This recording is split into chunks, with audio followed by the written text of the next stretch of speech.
O Brasil é o 5º lugar no ranking de feminicídio, de acordo com a ONU Mulheres. 3 a cada 5 mulheres são vítimas de relacionamento abusivo. E os casos aumentaram 50% durante a pandemia. Hoje eu vou conversar com a Ana Carolina Nucci, que é psicóloga pela Universidade Presbiteriana Mackenzie, possui especialização em clínica, é pós-graduada pelo Centro Universitário São Camilo em psicopatologia e psicossomática psicanalítica. Quase um trava-língua, né? Essa é a última frase. Assim.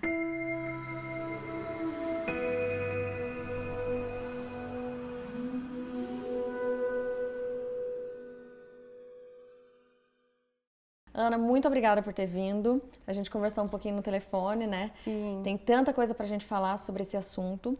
E pra gente ser o mais claro possível, eu gostaria que você começasse explicando pra gente o que é exatamente um relacionamento abusivo. Tá, primeiramente, obrigada pelo convite. Eu que te agradeço muito. Acho uma ideia incrível poder abrir esse espaço para discutir sobre temas super importantes que precisam chegar ao máximo de pessoas, principalmente mulheres, que não têm acesso à informação. O que é um relacionamento abusivo, Mari? Um relacionamento abusivo é uma relação que se caracteriza por um indivíduo que manipula, controla, agride, é violento e abusa do poder que tem na relação com relação ao parceiro ou à parceira. E uma vítima que se submete a isso. E quando a gente fala sobre relacionamento abusivo, muitas pessoas que não têm um conhecimento mais profundo sobre o tema, elas acham que é somente agressão física, né? E quais são exatamente os tipos de abuso que uma mulher pode sofrer? Eu falo mulher porque na maioria dos casos, né, a gente vê histórias de atitudes abusivas vindo do homem para as mulheres, né? Mas depois a gente fala sobre isso, que também tem uma perguntinha. Sim. É bem importante frisar isso, né? As pessoas entendem que um relacionamento abusivo só se caracteriza quando tem violência física, porque é mais explícito. Mas a gente tem a violência psicológica, a gente tem a violência sexual, a gente tem a violência patrimonial, a gente tem a violência moral e a física, né? Então a gente tem essas 5 violências. E querendo ou não, todas acabam às vezes acontecendo juntas, né? Uma não exclui a outra.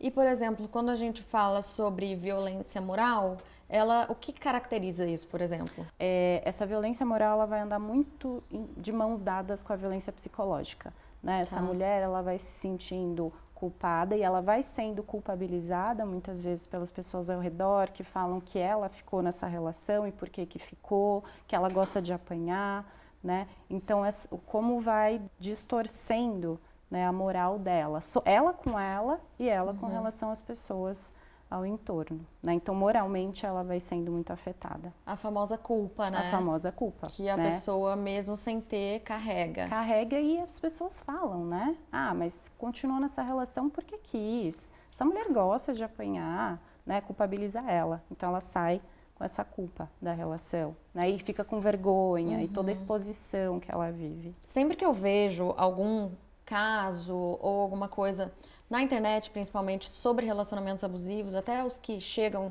em situações mais extremas, como agressão, às vezes até tirar a vida e etc. Eu sempre vejo muitos comentários, né, de mulheres, principalmente questionando, por que estava nesse relacionamento? Ou pessoas que têm algum tipo de abuso no relacionamento, mas ainda não sabem exatamente identificar, tem aquela dúvida do tipo, será que eu estou num relacionamento abusivo?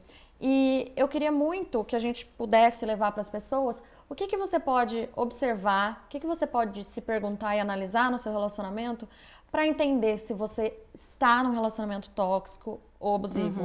Eu acho que existem vários sinais que vão sendo dados, né? Acho que a gente falou das violências agora há pouco, e aí é importante entender que na violência física fica claro, né? E ainda assim a vítima pode justificar esse ato, né? Mas ela tem um hematoma, ela tem agressões mais visíveis por ela e pelas pessoas ao redor. Mas os sinais da violência psicológica, por exemplo, eles vão sendo graduais no dia a dia. Então, inicialmente, numa relação, geralmente começa a invasão de privacidade, a invasão da individualidade, né? Então, pega todas as senhas, tem acesso a todos os contatos e mensagens do celular, né? Começa a querer saber com quem está falando, com quem deixa de falar, né? Então, esses sinais já são iniciais, aí algo para ficar de olho. Depois começam proibições. Então, eu não quero que você fale com tal pessoa, eu sou sua família agora, eu sou seu melhor amigo. Ou eu não né? quero que você saia. Eu não quero que você saia com determinada roupa. Começa a depreciar o corpo, né? Começa a dizer que o corpo tá feio, que precisa emagrecer, ou que precisa fazer qualquer coisa, né? E aí, a partir disso, a mulher vai ficando refém.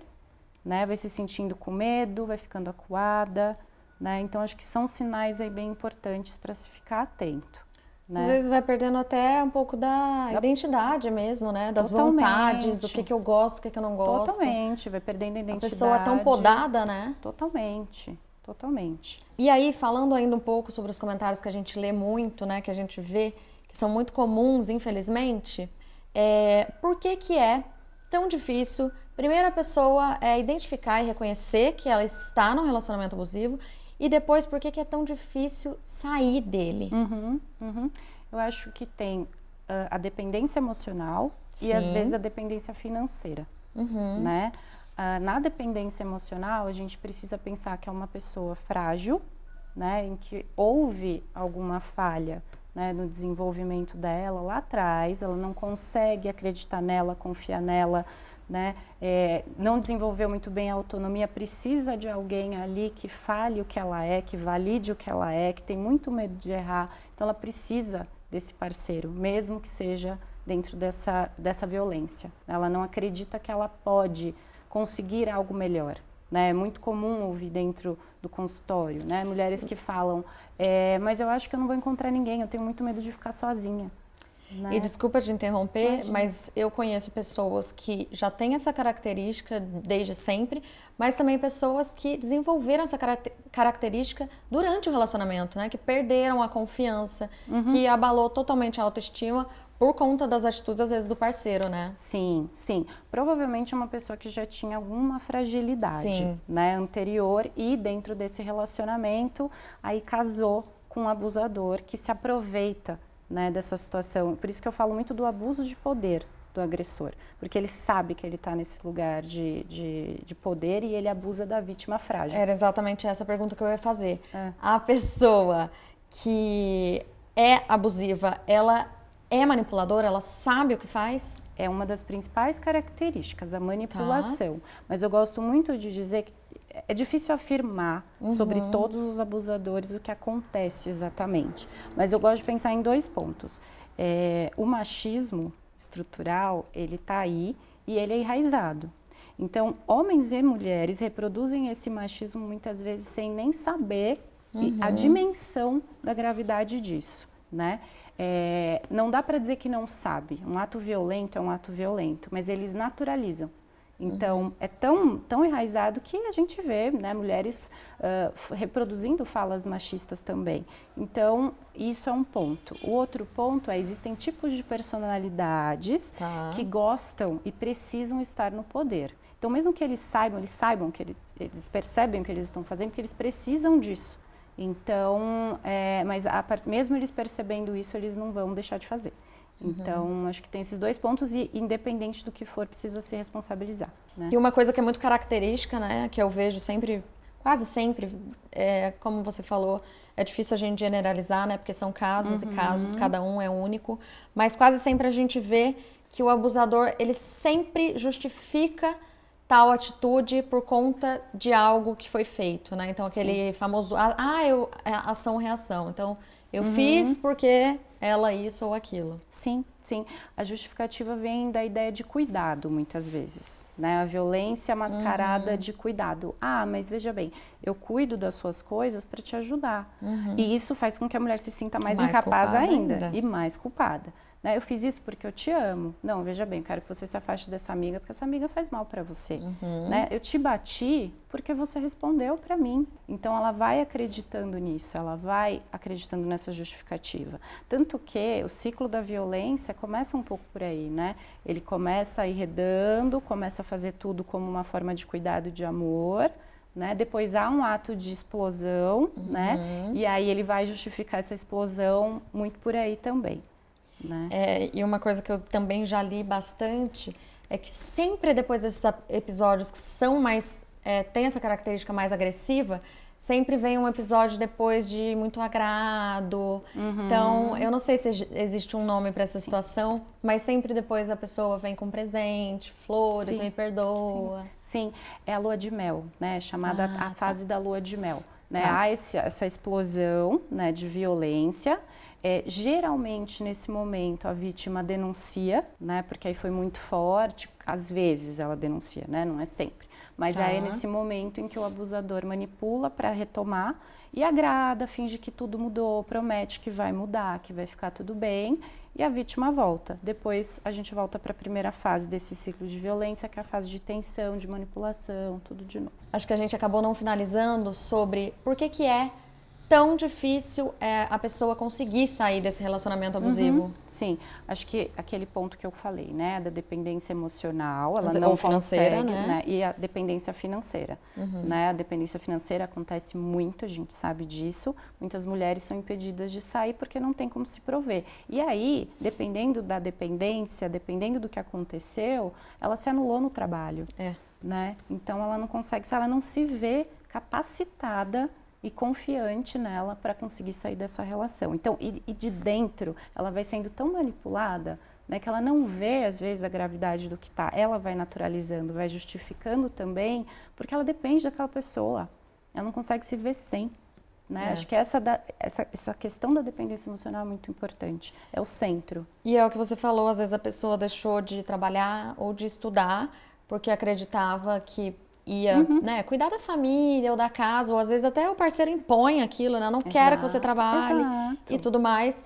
E quando a pessoa se vê numa situação que ela não aguenta mais, acho que ela sente que não tem para onde ir, né? Sim. Eu conheço alguns casais que a gente acaba observando, né? Sim. Que tem muito dessa dependência emocional e é algo que realmente, às vezes a pessoa já é um pouco mais velha e ela fala, o que eu vou fazer da vida agora, né? Exato, né? Isso independe, claro, acho que dependendo da classe social isso fica mais difícil ainda, mas ainda assim, né? Às vezes independe de classe social, a gente vê acontecer isso em todos os meios sociais, assim, né?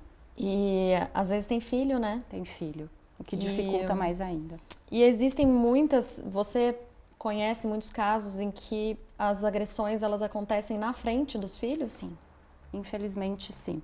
Né? E desde as agressões físicas até os próprios xingamentos, né? Como que é para uma criança viver nesse ambiente em que a mãe é humilhada, xingada. Quão impactante e traumatizante, quantas consequências emocionais isso pode trazer para uma criança que vai ser adolescente, adulto, enfim, um dia, ou como criança mesmo. Dificilmente essa criança vai sair ilesa, né? As marcas acabam respingando na família como um todo, né?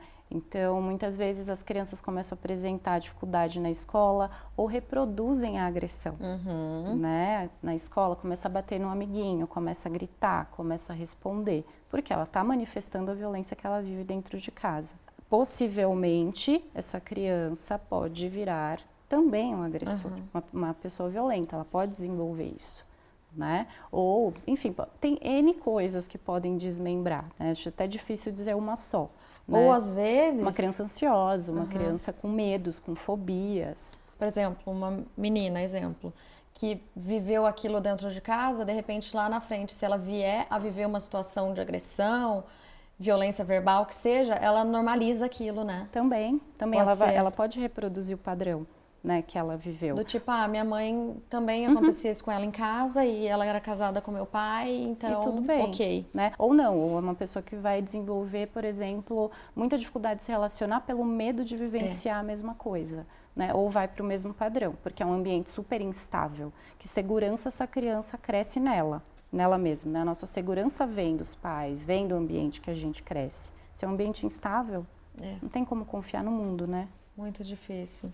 E para que a gente não seja injusto, eu gostaria que você me dissesse se essas atitudes abusivas e tóxicas, se elas partem somente dos homens ou se também podem partir das mulheres.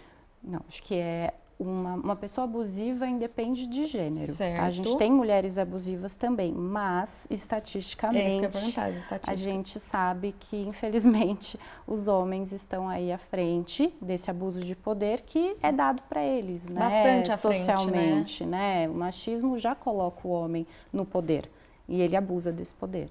Né? Então, por isso que os homens também precisam discutir machismo e masculinidade tóxica para não reproduzirem essa violência que é naturalizada para eles, né? Os homens podem tudo. Podiam. Podiam, né? isso. Não mais. Mas muitos ainda se sentem autorizados, né? Infelizmente. E, claro, né, como a gente falou, não sendo injusta ou imparcial, enfim, as atitudes tóxicas podem partir da mulher, mas... acho que existe um fator que diferencia muito os dois, que é, de repente, a força física, né? Sim, a mulher já está em desvantagem, né? O poder que o homem tem fisicamente e socialmente é muito superior ao da mulher. Então, as mulheres já saem aí em desvantagem dentro desse formato aí. Claro que existem as exceções, mas é mínimo, né, perto da maioria. Eu conheço algumas pessoas, alguns homens principalmente, que querem, de fato, se desconstruir, né, se libertar um pouco desses pensamentos machistas que muitas vezes foram ensinados em casa, é o que a pessoa teve acesso. Foi a maneira que ela cresceu, né, era o que ela via. E eu vejo, ainda bem, muitos homens que querem, né, mudar esse pensamento, enfim... mas que tem atitudes que são muito automáticas. Para uma pessoa que de fato quer evoluir nesse aspecto e tal, o que você sugeriria dela fazer primeiro? Tem sido bem legal acompanhar grupos de masculinidade que estão sendo formados. Então, acho que os meninos, os homens podem procurar grupos. Onde exatamente? Eu não vou saber dizer exatamente onde, mas eu posso dar uma olhada, de repente te passar, até a gente pode divulgar. A gente coloca escritinho. Eu ouço de alguns pacientes homens. Que legal. Estou participando de um grupo que discute masculinidade. Autoconhecimento, né, é importante. Mesmo na psicoterapia isso pode ser trabalhado, né, acho que é uma das formas de desconstrução. E informação, lê, pesquisa, né, se apropria do tema, porque eu acho que vai ficando mais fácil de se perceber. A partir do momento que eu me percebo, eu consigo não reproduzir tanto nessa coisa automática do machismo. E é uma coisa que começa a acontecer nas situações mais irrelevantes e que elas passam para toda a característica do homem, de repente. Como, por exemplo, outro dia eu ouvi um homem que não queria fazer nenhum procedimento estético, nem passar um creme ou qualquer coisa, porque, não, homem não faz esse tipo de coisa. E é engraçado como às vezes também nós, mulheres, a gente ainda pensa um pouco por esse lado, ou acha estranho quando o homem é muito vaidoso, ou dá risada e tudo mais. Então é importante a gente começar a reparar esses hábitos do dia a dia, né, que a gente tem. Como, por exemplo, de que o homem se cuidar é coisa de mulher, é afeminado. Isso não tem nada a ver, né? Sim. Até porque a construção do que é de homem, do que é de mulher é social. Exato. Né? Quem criou? Quem decidiu, né? Quem que só as mulheres podem. Exato. Quem decidiu isso? Quem decidiu que mulher usa rosa e homem usa azul? Né? Isso a gente está começando a tentar desconstruir. Né? Mas, infelizmente, muitas mulheres ainda têm essa visão machista. Né? Porque foram criadas, o núcleo familiar, às vezes, é todo machista. Então, vai naturalizando tudo isso, né? E às vezes o próprio homem quer, de repente, ser mais vaidoso. Ou, poxa, sei lá, às vezes pintar um cabelo. Quantos homens não deixam de pintar o cabelo porque o que as mulheres vão pensar? Exato. Então, é uma coisa que o próprio homem tem essa visão machista, mas que também a nossa cultura contribui, né? Sim, é a tal da masculinidade tóxica, né? Do que é exigido também de um homem. Né? Então é exigida essa força, não pode entrar em contato com a fragilidade, e aí começa a ver que se cuidar vai para esse lugar feminino, como se o feminino fosse muito frágil, a gente já percebe, né? O homem é a força, a mulher é a fragilidade, então é uma coisa que é muito complexa, né? E a gente falou sobre quais as consequências um relacionamento abusivo dentro de casa, por exemplo, dos pais, pode trazer, né, para criança, adolescente, etc. Mas quais as consequências para uma pessoa que viveu um relacionamento abusivo, assim? O que isso pode causar a ela? Uma mulher que sai de um relacionamento abusivo, provavelmente ela vai sair com a autoimagem dela muito distorcida, muito quebrada, ela sai muito machucada dessa relação, né? E aí a gente tem que pensar que ela perdeu a autonomia, ela perdeu a identidade, então ela se sente perdida, né? Acho que quebrada mesmo, tendo que reconstruir esses poucos pedaços dela mesma que ficaram, né? E disso a gente pode pensar no desdobramento de adoecimento. Depressão, ansiedade, estresse pós-traumático, e tudo isso pode ter complicado relações de trabalho, ter perdido o próprio trabalho, não ter conseguido mais estudar, né? Então todas as relações sociais às vezes se afastaram. Então uma retomada da vida muito grande, né? E essa mulher precisa ser cuidada, acolhida, porque senão ela corre o risco de repetir esse padrão de relacionamento. E então quer dizer que impacta diretamente na autoestima da pessoa. Totalmente. Né? Ela não se sente capaz, ou até mesmo, sei lá, né, feia. Sim, porque eu costumo dizer que o que é autoestima, né? Autoestima, eu acho que vem de um autocuidado, né? Eu estimo algo, eu cuido. E ela deixou de se cuidar completamente, e ela se cuidou a partir do que o outro falava para ela. E o que o outro fazia?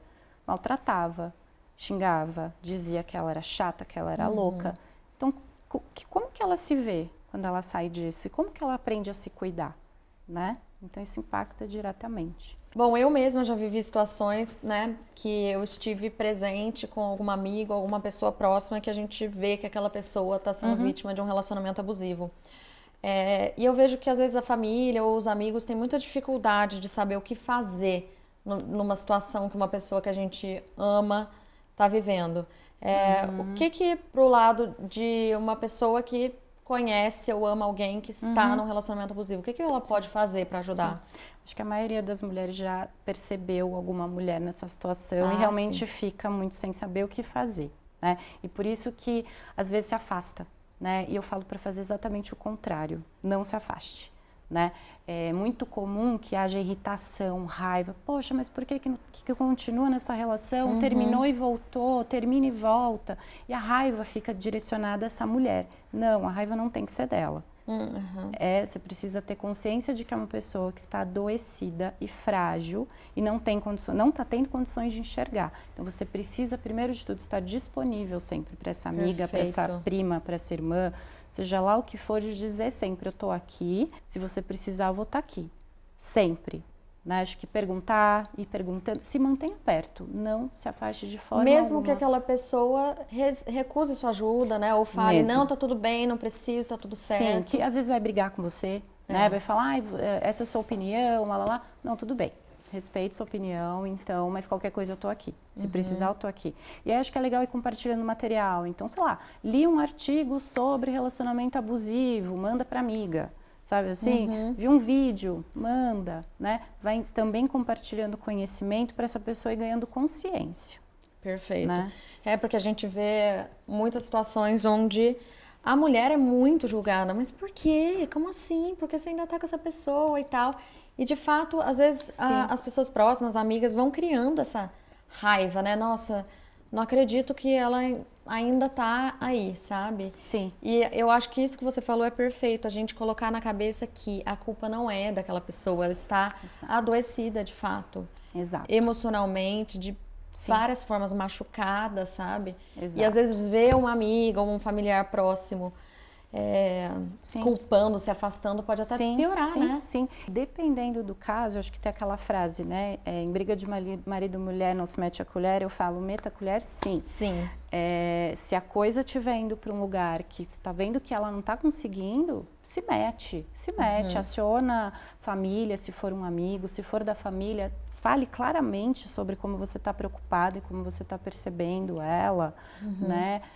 Passe lugares que ela pode procurar de acolhimento, se mete. Perfeito. Né? Ouviu vizinha gritando, chama a polícia, né? Não tem que se meter. Eu acho isso legal, às vezes, de Uma amiga, por exemplo, como a gente tem muitas jovens que assistem a gente, ficam um pouco perdidas, às vezes, Sim. nessa situação, de procurar alguém da família, porque às vezes Sim. a pessoa da família não tem a menor ideia, ou a pessoa esconde o relacionamento, ou não tem muito convivência mesmo, e alguém que é próximo, de repente, conversar com a família, né, tentar chegar numa Sim. solução do que pode ser feito. Sim, sim. Não deixar de procurar ajuda, seja por onde for. Né? Às vezes até na escola, se a gente for pensar numa adolescente vivendo uma relação abusiva, porque acontece muito, buscar ajuda da coordenação de professores, sempre tem uma professora, um professor, alguém ali que pode ajudar. Né? Tem que acionar a comunidade, seja por onde for. E em casos mais graves, por exemplo, a denúncia ela pode ser feita por outras pessoas, se não a pessoa que foi vítima? Você pode, por exemplo, você mora num condomínio e você está ouvindo um vizinho agredindo, está ouvindo uma mulher que grita, você pode denunciar, Tá. pode falar que está, né, desconfiada que algo está acontecendo, né? Então você pode fazer essa denúncia. Uma dúvida. O relacionamento abusivo, ele existe somente em relações amorosas ou pode acontecer em outros ambientes, tipo trabalho, amizades? Pode. A gente encontra relações abusivas no trabalho, na família, nas amizades, né? Qualquer relação que é minimamente próxima pode acontecer um abuso, Tá. né? E aí a gente tem que pensar o seguinte, uma pessoa que é mais frágil, né, ela tende a repetir esse padrão em várias relações, infelizmente. Né? O nosso funcionamento, ele escoa para vários lugares. Né? Então, não é só um relacionamento amoroso. Né? Tá. E como, por exemplo, num ambiente de trabalho, um exemplo de uma relação que pode ser abusiva? Acho que quando tem casos de assédio moral, por exemplo, já está acontecendo um abuso de poder.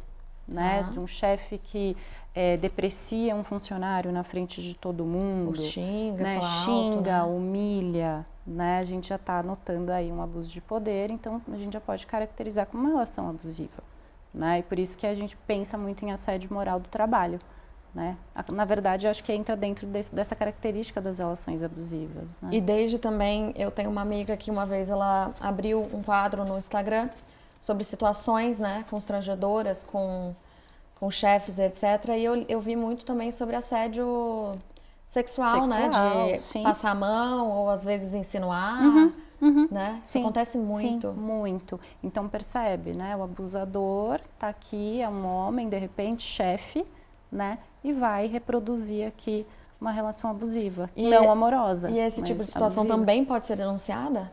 Também pode, né? Ele pode ser processado por assédio moral do trabalho. Só que também o que acontece? O medo de perder o trabalho, dependendo da condição financeira, a pessoa também fica enredada com muito medo de se queimar no mercado, de não conseguir trabalho. E também arcar, às vezes, com os custos que isso tem, né? Sim. Eu tenho uma paciente, ela sofria assédio moral direto onde ela trabalhava, né? Mas ela achava que ninguém ia acreditar nela. Então ela continuou, até uma hora que eles mandaram embora. Mandaram ela embora. Ela estava em burnout, né, de muito trabalho, e aí ela está com processo agora contra a empresa. Né? Ela teve força para depois conseguir fazer isso. Graças a Deus. Sim. Então, deixa pra gente as partes práticas, sugestões do que a mulher pode fazer para procurar ajuda, quais canais procurar, enfim.